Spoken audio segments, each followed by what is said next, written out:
And well, for more on this, we are now being joined by Adrian Calmel from New York. He is a fellow at Arabian Peninsula Institute, Terrorism and Middle Eastern scholar, and also author of forthcoming book on Hezbollah. Welcome to World DNA, Mr. Calmel. Now, Netanyahu and Biden, like we were talking about here, spoke for 30-odd minutes. The discussion majorly focused on Israel's attack on Iran. The White House says that the talks were direct and productive. How do you read that statement coming out of the White House? Do you think that Israel and US has perhaps they've reached a common ground when it comes to attacking Iran?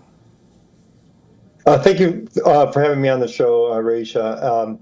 Great question. I don't think they have reached a consensus, only because Israel needs to respond, and they need to respond forcefully. The last time the Islamic Republic launched this type of salvo, the only response from Israel was they took out an S-300 air defense system that was protecting Natanz nuclear facility.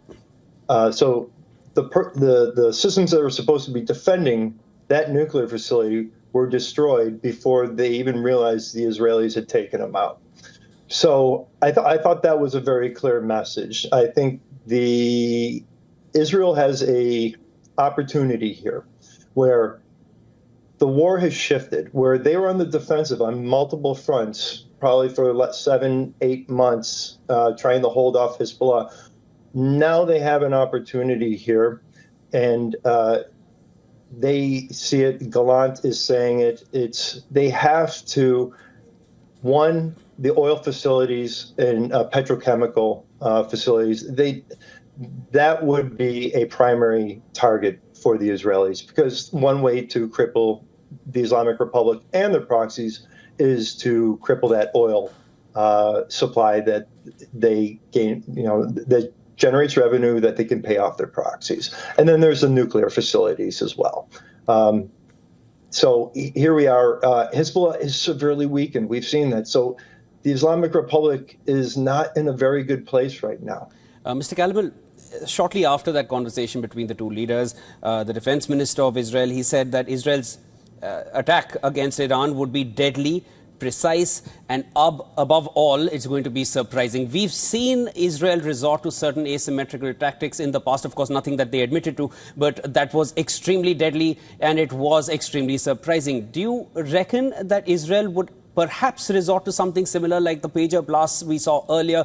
And there have also been reports that someone was suggesting that the earlier president of the earlier leader in Iran was also killed due to that, which caused the helicopter crash. So there have been a lot of reports. Would you connect these dots and perhaps hint or think that that's the kind of attack that Israel is now planning for?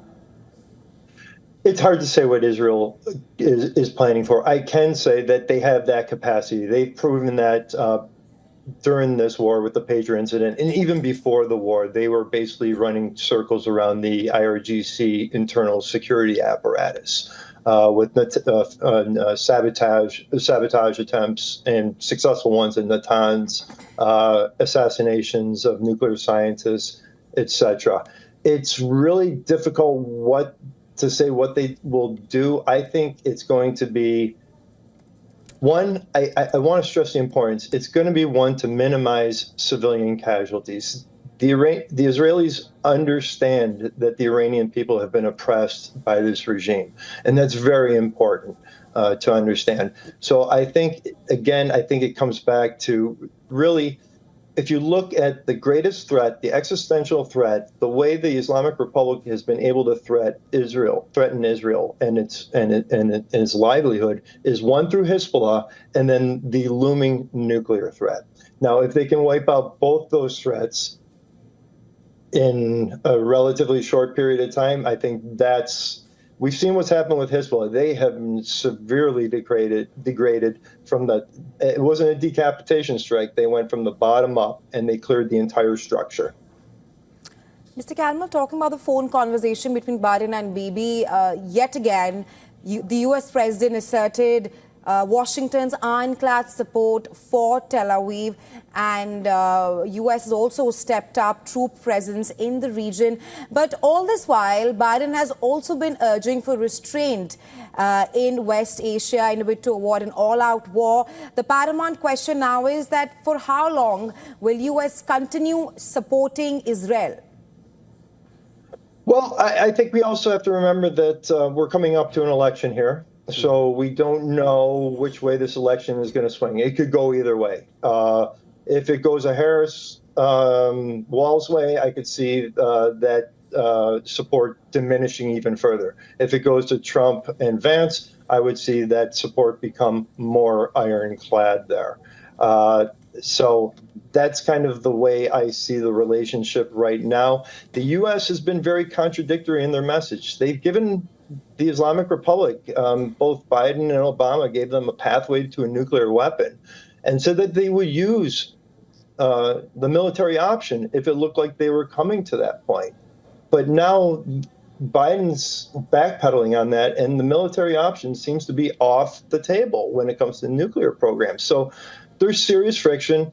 I know the U.S. is upset about not being told about certain operations, but I can't blame the Israelis because the amount of leaks that are coming out of the administration in Washington, D.C. puts these type of operations at risk.